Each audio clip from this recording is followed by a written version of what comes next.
Where are we going from? We're going from the pickup. Literally? Yes. Yeah. We're done. You got this. You got this. Okay. You got this.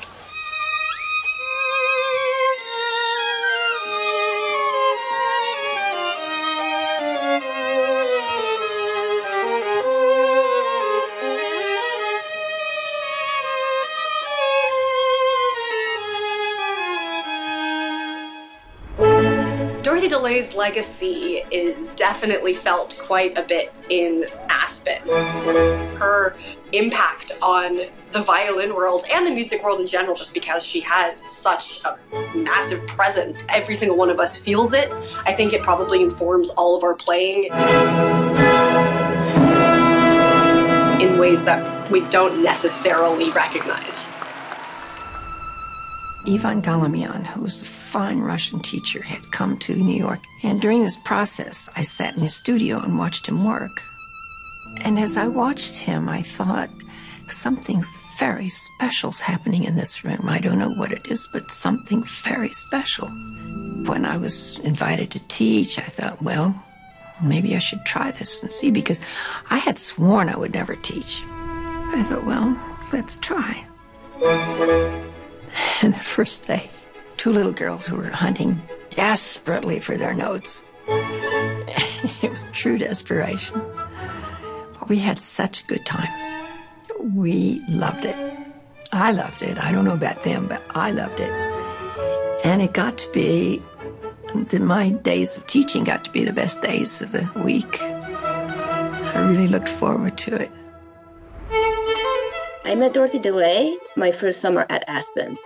It was a fantastic training, I would say. I learned to prepare for my lessons week after week, and it was like preparing for a performance. The work I did through my lessons prepared me extremely well. It's something that I really so appreciate today.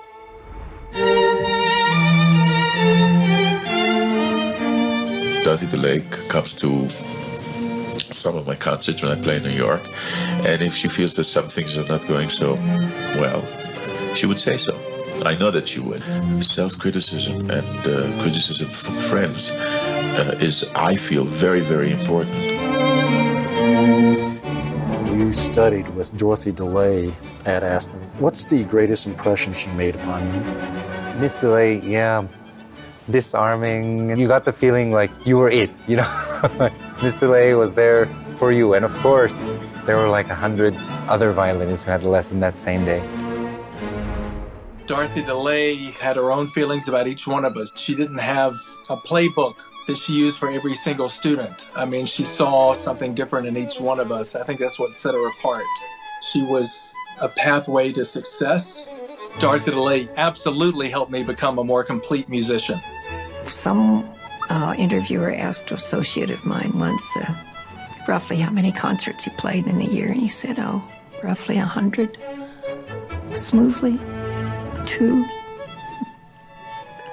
So I think we all feel that we could do better after a concert, but at the same time, we have to understand and realize what we have done that the audience genuinely appreciates. And lots of young people don't understand that. A brand new teacher for me named Dorothy DeLay. I went and auditioned for her at Juilliard. Nadja was always fascinating, and I loved her. I saw the energy there, and I saw the desire to do it. She took me out of kind of a rut and plucked me into her world, which provided me with anything that I decided I wanted. Very, very gifted violinist. So it was just a question of how to get her where she wanted to be. You are inundated with knowledge of life, of growing up, of violin playing, of repertoire, of everything. Yeah, but you see, now, when last time I told you to hold the fiddle up, you said, thank you very much. You know, like that with a, you know. She was impulsive, quicksilver, imaginative. Now, take your time. Amazing. Now you go. And she always had a very strong idea of what she wanted to do. You know, I can't just say she taught me how to play the violin. She just brought me into another world, the world that I live in now. I was intimidated by the idea of meeting her for the first time, but I remember her being very warm and encouraging and nurturing. And when I finished, the first thing she said is that, I love your performance style. I love the energy that you bring when you play. The next thing she said, what I'd like you to do is to tell the story of what's happening in this first movement. Just to sort of open my mind to this connection between music and narrative, music and drama, music and the human condition. Finding these human emotions, finding these human responses to the music is what music really is all about, and that's what touches people and keeps music like Mozart relevant, tapping into these very human emotions and being able to kind of bring that to my performance. Honestly, I think that Ms. DeLay is one of the most important teachers ever. Ms. DeLay was Ivan Gloming's teaching assistant at one point. So she taught like so many incredible violinists. All of my teachers, I think, have been mentors in the tradition of Ms. DeLay. I think Ms. DeLay really set an example of that really continues to this day. People who play concerts and who go on enjoying playing concerts need to be able to feel that you've given a gift to the audience.